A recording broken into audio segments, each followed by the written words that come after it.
Actually আমি বনাইতো শেষে কৰিছিলোঁ, অকল টিপাল লগাবলৈ বাকী আছিলে।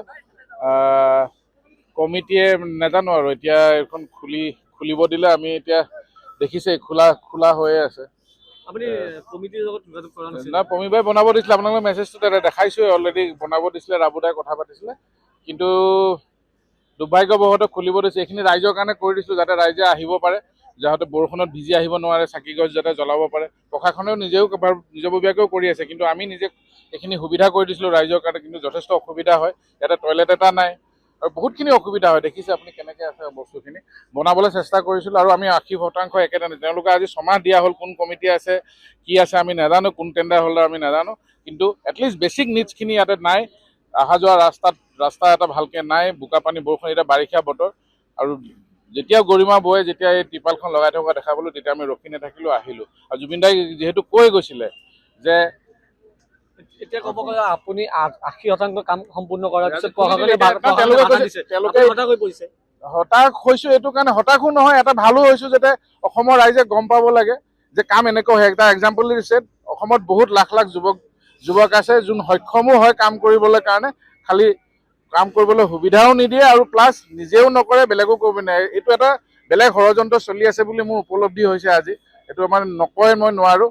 এইটো এটা অপশক্তি এটা চেষ্টা কৰিছে। জুবিনদাৰ মানে যোন অনুৰাগীসকলৰ যিটো জুবিনদাৰ যোনটো জনপ্ৰিয়তাটো মৰাৰ পাছত, যিটো জুবিনদাৰ নিজৰ প্ৰাণ ত্যাগ দিয়াৰ পাছতো তেওঁ যেনেকৈ এটা মানে কি বুলি কয়, তেওঁৰ সত্তাটোক একচুৱেলি শেষ কৰিবৰ কাৰণে উঠি পৰি লাগিছে। এখনে তেওঁ ইয়াতে অহাটো নিবিচাৰে চাগে, আমি দেখা পাইছোঁ। আমিতো পৰ্যবেক্ষণ কৰিয়ে আছোঁ, যিহেতু এনেকুৱা ধৰণৰ কাম কৰিছে। কিন্তু আজি এটাই বস্তু নটিচ কৰিব লাগে, যেনেকৈ প্ৰশাসনে আমাৰ লোকসকলক আজি খোলালে, তেনেকৈ যাতে আজি গোটেই ৰাতিৰ ভিতৰত, আমি যেনেকৈ যোৱাকালি ৰাতিৰ ভিতৰত মানুহ, তেওঁলোকে যাতে আমি যিখিনি কৰিলোঁ আমাতকৈ যাতে ভালকৈ ধুনীয়াকৈ যাতে কৰিব পাৰে। তোমালোকে যেনেকৈ আমাক খোলালে, তেনেকৈ আজি ৰাতিৰ ভিতৰত বনাম বুলিতো খোলাইছে ন আমাক। আমিতো খোলাবৰ কাৰণেতো প্ৰশাসনে আমাক পইচা দিয়া নাইতো। খোলাবলৈ হওক, বনাবলৈ আমি প্ৰশাসনৰ পৰা পইচা নাই। আমি জুবিন অনুৰাগী আৰু আমি লখিমপুৰৰ পৰা বহুত কেইজন জুবিন ফেন ক্লাবৰ ল'ৰা আৰু বহুতসকলক কথা পাতিহে আমি কামখিনি কৰিছোঁ। তো সেইকাৰণে খোলাই দিছে, ঠিক আছে, ভালকৈ কৰিম বুলি কৈছে। আমাৰ কামটো হয়তো চাগে বেয়া পাবও পাৰে, কিন্তু আমি যেনেকৈ আমি দৃষ্টিগোচৰ ৰাখিছিলোঁ, যাতে ৰাস্তাৰ পৰা একদম মণিকূটৰ নিচিনা যোনটো বনাইছে, জুবিনদাৰ যোনডোখন অন্তিম সংস্কাৰ হৈছিলে, তাৰ পৰা যাতে দেখা পায়, তেনেকৈ আমি বনালোঁ। আমি পৰিকল্পনা কৰাতকৈ যাতে, আমিতো অস্থায়ী কেনেকৈ বনাইছিলোঁ, তেওঁলোকে যাতে ভালকৈ বনায়। কিন্তু কাইলৈ ৰাতিপুৱাৰ ভিতৰত তেওঁলোকে বনাবলৈ, যিহেতু আমিও এতিয়া নোৱাৰোঁ বনাবৰ কাৰণে, আকৌ যদি কয় আকৌ বনাবলৈতো দিগদাৰ হ'ব, আধৰুৱা হ'ব কাম।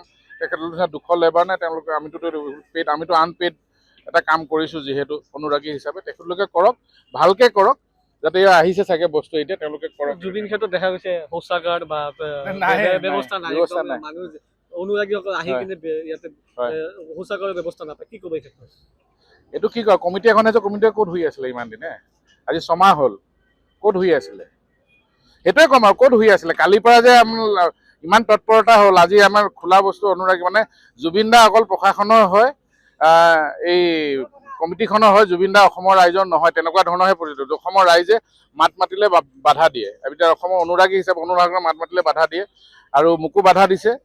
মই উপলব্ধি কৰিছোঁ, কাৰণ নহ'লেতো তাৰ তলতো কাম সেইটো থাকিব দিব পাৰিলে হয়, কাইলৈ খুলিব পাৰিলে হয়। আজি কি প্ৰতিশ্ৰুতি কৰিব লৈছে, সেইটোতো অসমৰ ৰাইজে দেখা পাব।